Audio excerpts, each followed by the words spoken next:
Silverwood. Tonight I'm reading Snow White and Rose Red by the brothers Grimm. There was once a poor widow who lived in a lonely cottage. In front of the cottage was a garden wherein stood 2 rose trees, one of which bore white and the other red roses. She had 2 children who were like the 2 rose trees, and one was called Snow White and the other was called Rose Red. They were as good and happy, as busy and cheerful as ever 2 children in the world were, only Snow White was more quiet and gentle than Rose Red.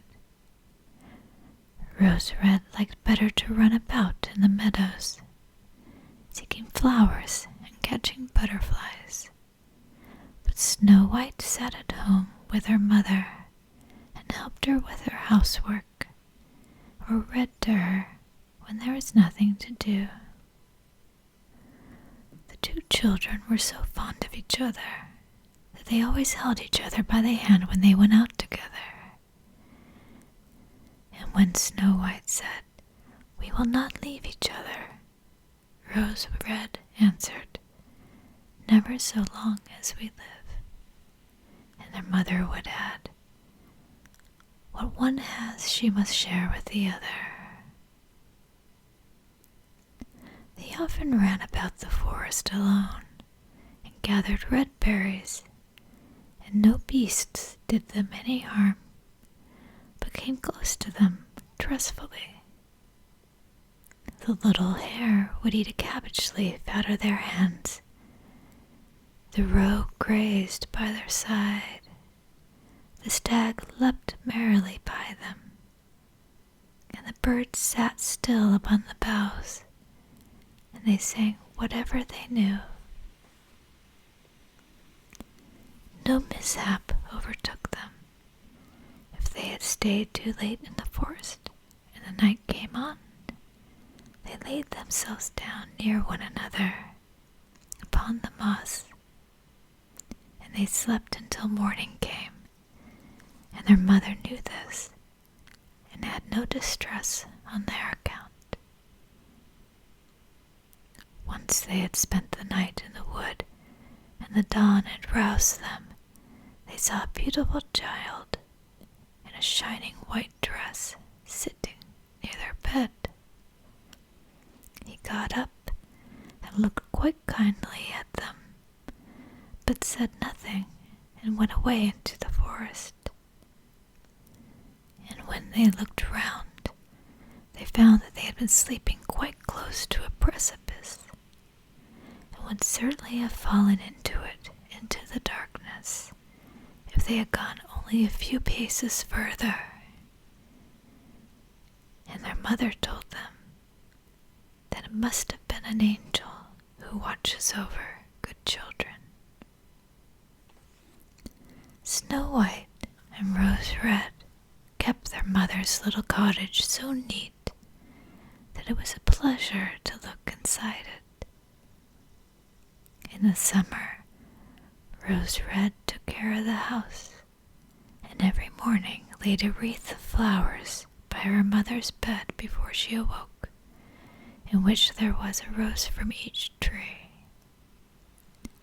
In the winter, Snow White lit a fire and hung the kettle on the hob. The kettle was of copper and shone like gold, so brightly was it polished. In the evening, when the snowflakes fell, the mother said, "Go, Snow White, and bolt the door." And then they sat round the hearth, and the mother took her spectacles and read out loud of a large book, and the 2 girls listened as they sat and spun. And close by them lay a lamb upon the floor, and behind them, upon a perch, sat a white dove with his head hidden beneath his wings. One evening, As they were thus sitting comfortably together, someone knocked at the door, as if he wished to be let in. The mother said, "Quick, Rose Red, open the door. It must be a traveler who is seeking shelter." Rose Red went and pushed back the bolt, thinking it was a poor man. But it was not. It was a bear that stretched his broad black head within the door. Rose Red screamed and sprang back. The lamb bleated, the dove fluttered, and Snow White hid herself behind her mother's bed. But the bear began to speak and said, "Do not be afraid. I will do you no harm. I am half frozen and only want to warm myself a little beside you." "Poor bear," said the mother, "lie down by the fire. Only take care that you do not burn your coat." Then she cried, "Snow White, Rose Red, come out. The bear will do you no harm. He means well." So they both came out, and by the lamb and dove came nearer, and they were not afraid of him. The bear said, "Here, children, knock the snow out of my coat a little." So they brought the broom and swept the bear's hide clean, and he stretched himself by the fire and growled contentedly. It was not long before they grew quite at home and played tricks with their clumsy guest. They tugged his hair with their hands, put their feet upon his back, and rolled him about. And they took a hazel switch and beat him, and when he growled they laughed. But the bear took it all in good part. Only when they were too rough, he called out, "Leave me alive, children. Snowy White, Rosy Red, will you beat your lover dead?" When it was bedtime, and the others went to bed, the mother said to the bear, "You can lie here by the hearth, and then you will be safe from the cold and the bad weather." And as soon as day dawned, the two children let him out, and he trotted across the snow into the forest. Henceforth, the bear came every evening at the same time. He laid himself down by the hearth and let the children amuse themselves with him as much as they liked. And they got so used to him that the doors were never fastened until their friend had arrived. When spring had come and all outside was green, the bear said one morning to Snow White, "Now I must go away and cannot come back for the whole summer." "Where are you going then, dear bear?" asked Snow White. "I must go into the forest and guard my treasures from the wicked dwarfs. In the winter, when the earth is frozen hard, they are obliged to stay below and cannot work their way through. But now, when the sun has thawed and warmed the earth, they break through it, and they come out to pry and steal, and what once gets into their hands and into their caves does not easily see daylight again." Snow White was quite sorry for his going away, and as she unbolted the door for him, the bear was hurrying out. He caught against the bolt, and a piece of his hairy coat was torn off, and it seemed to Snow White as if she had seen gold shining through it, but she was not so sure. The bear ran away quickly and was soon out of sight into the trees. A short time afterwards, the mother sent her children into the forest to get firewood. There, they found a big tree which lay felled on the ground, and close by the trunk, something was jumping backwards and forwards in the grass, but they could not make out what it was. When they came nearer, they saw a dwarf with an old withered face and a snow-white beard 1 yard long. The end of that beard was caught in a crevice of the tree, and the little fellow was jumping backwards and forwards like a dog tied to a rope, and he did not know what to do. He glared at the girls with his fiery red eyes and cried, "Why do you stand there? Can you not come and help me?" "What are you about there, little man?" asked Rose Red. "You stupid prying goose," answered the dwarf. "I was going to split the tree to get a little wood for cooking.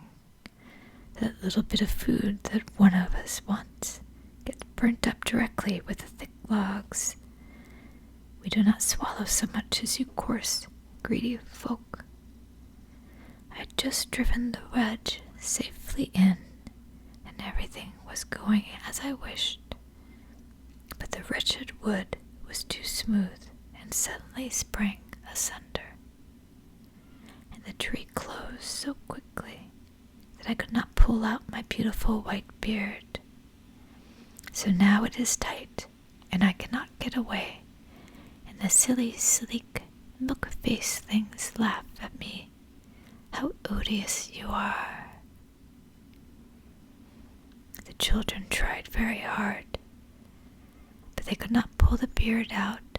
It was caught too fast. "I will run and fetch someone," said Rose Red.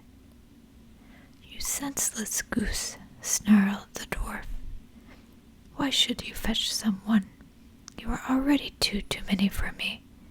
Can you not think of something better?" "Don't be impatient," said Snow White. "I will help you." She pulled her scissors out of her pocket and cut the end of the beard. As soon as the dwarf felt himself free, he laid hold of a bag which lay amongst the roots of the tree, and which was full of gold. He lifted it up, grumbling to himself, "Uncouth people, to cut off such a piece of my fine beard. Bad luck to you." And then he swung the bag upon his back and went off without once looking back at the children. Some time after that, Snow White and Rose Red went to catch a dish of fish. As they came near the brook, they saw something like a large grasshopper jumping towards the water. They ran to it and found it was the dwarf. "Where are you going?" said Rose Red. "You surely don't want to go into the water." "I am not such a fool," cried the dwarf. "Don't you see that the accursed fish wants to pull me in?" The little man had been sitting there fishing, and unluckily the wind had twisted his beard with the fishing line. Just then a big fish bit, and the feeble creature had not the strength to pull it out.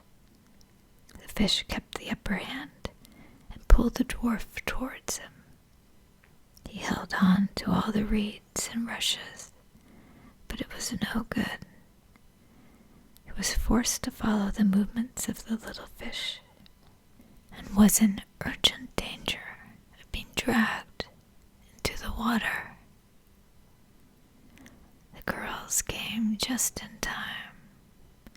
They held him fast and tried to free his beard from the line, but all in vain. Beard and line were entangled fast together. Nothing was left but to bring out the scissors and cut the beard, whereby a small part of it was lost. When the dwarf saw that, he screamed out, "Is that civil, you toadstool, to disfigure one's face? Was it not enough to clip off the end of my beard? Now you have to cut off the best part of it. I cannot let myself be seen by my people. I wish you had been made to run the soles off of your shoes." Then he took out a sack of pearls, which lay in the rushes, and without saying a word more, he dragged it away and disappeared behind a stone. It happened that soon afterwards, the mother sent the two children to the town to buy needles and thread and laces and ribbons. The road led them across a heath, upon which huge pieces of rock lay strewn here and there.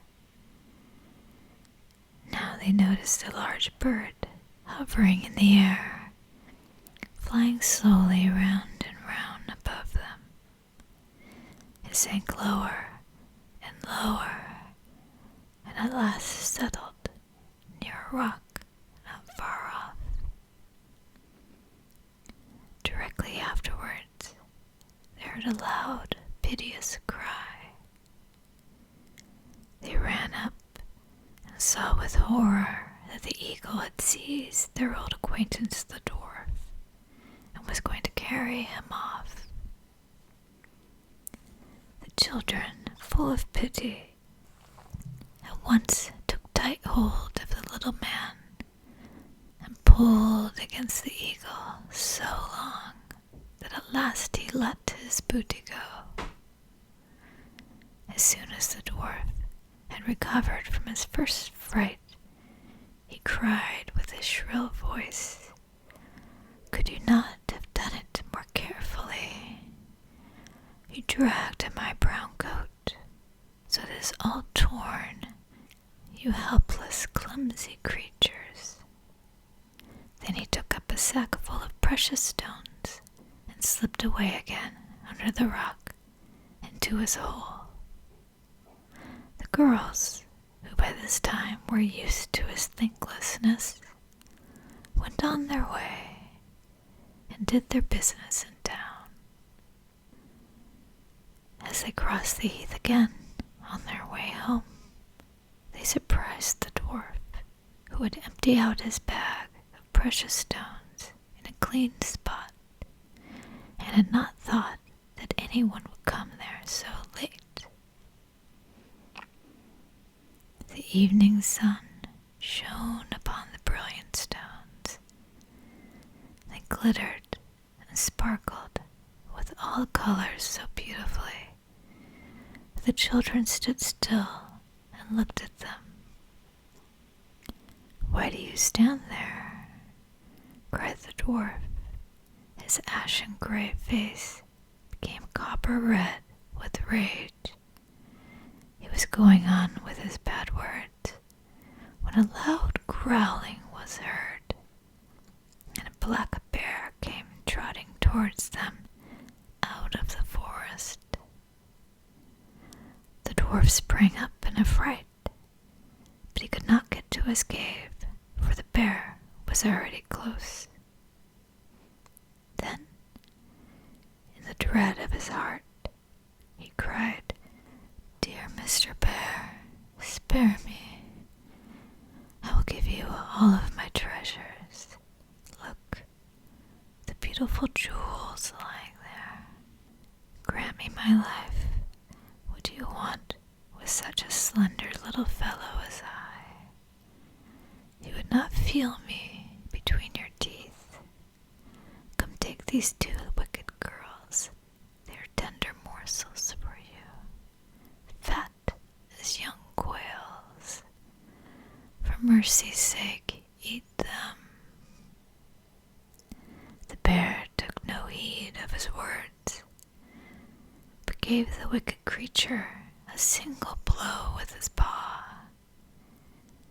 and he did not move again.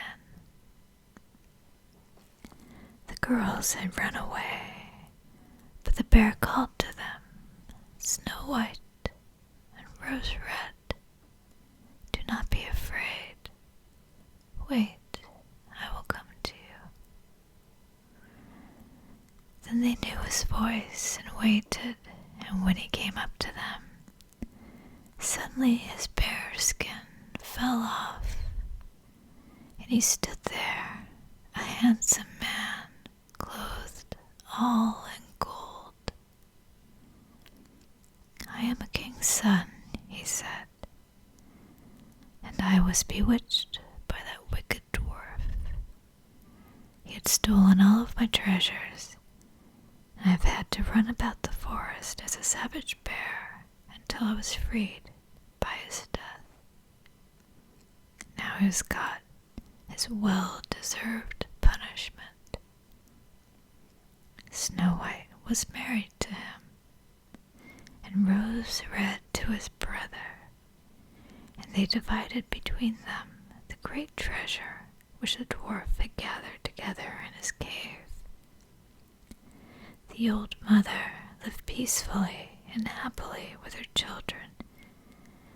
She took the 2 rose trees with her, and they stood before her window, and every year they bore the most beautiful roses, white and red.